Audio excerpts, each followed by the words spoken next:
The next section then in LinkedIn will be this about or your summary. And this is where you guys can tell your story. Some of you have incredible stories. We talked the first couple of weeks about the spark and goals and your passion and what you want to impact. All that stuff can go into an about section. And it should be about 3 paragraphs, sometimes 4. But the way that this profile is written and the way that Kevin has structured it, so his first paragraph is kind of his spark. This is a story, when he discovered his interest in engineering. Then the second paragraph is kind of about school. So the academic things, he wanted to build that out because his background, he did some neat things in school. So that's where there's a little bit of individuality here. And then the third paragraph is about his work experience. He did a number of different research projects. You could combine those two, by the way. They don't have to be two separate, but he chose to do that because he's a little bit more in a scientific field. And then the fourth paragraph or the last paragraph is about career goals. If I had to say anything critically, I think it's a little bit long. My profile on LinkedIn is maybe a little bit long, but it's within reason. Also notice that everything's written in first person, but everything's written in first person because again, it's your voice. Okay, so this is about you. I'm getting to know you. Then what we have are the places that align to your resume. The experience section in LinkedIn comes first.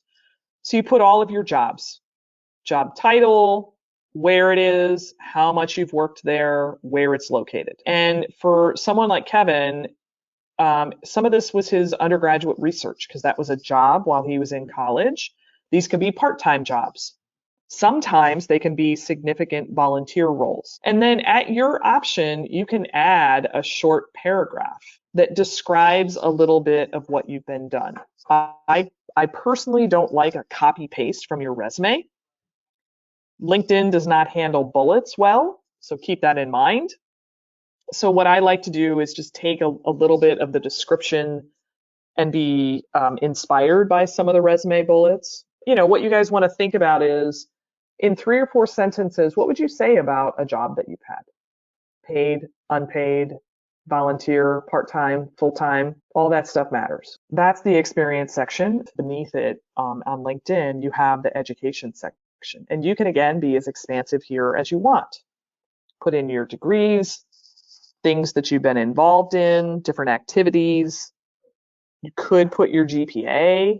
In the field of engineering, some of the business fields, science, medicine, certain fields, GPA really matters. If your GPA is really good, showcase it. If you're awarded scholarships, again, look at your resume. You're always trying to show those credentials, especially when you're looking for jobs, especially that first job out of college, or even some of these slightly more competitive internships. Put in some of that detail. And let me make a comment too, for some of you that don't have a significant amount of experience yet, that's okay. This will build over time, right? Just be consistent. Don't have one area with a lot of content and another area with no content, right? Kind of keep it thin throughout. Okay. And then the last area of LinkedIn will be accomplishments. And this, again, you can pull from different things. You can talk about volunteer work if you speak languages. So LinkedIn operates much like a digital resume, but there's some modifications you make from your actual resume. You guys always want the current university to appear. And then if you have any type of part-time job or full-time job right now, that will also appear kind of at the top. And then scroll down, you'll see some of that content. And there's a few other things in here, like the skills and endorsements. At an early stage, I tend to not worry about that. Those accomplishments are in there. My advice to everybody is just do a little bit at a time. You can turn your profile off so it's not public yet if you want to edit it a little bit at a time.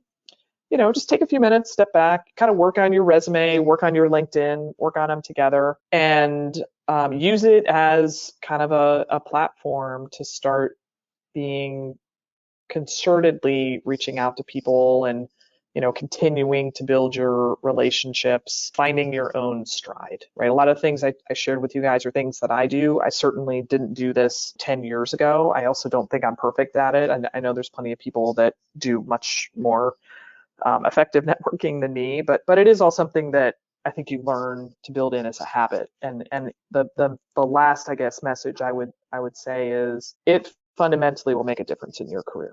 There's just nothing that I can say more straightforward than that.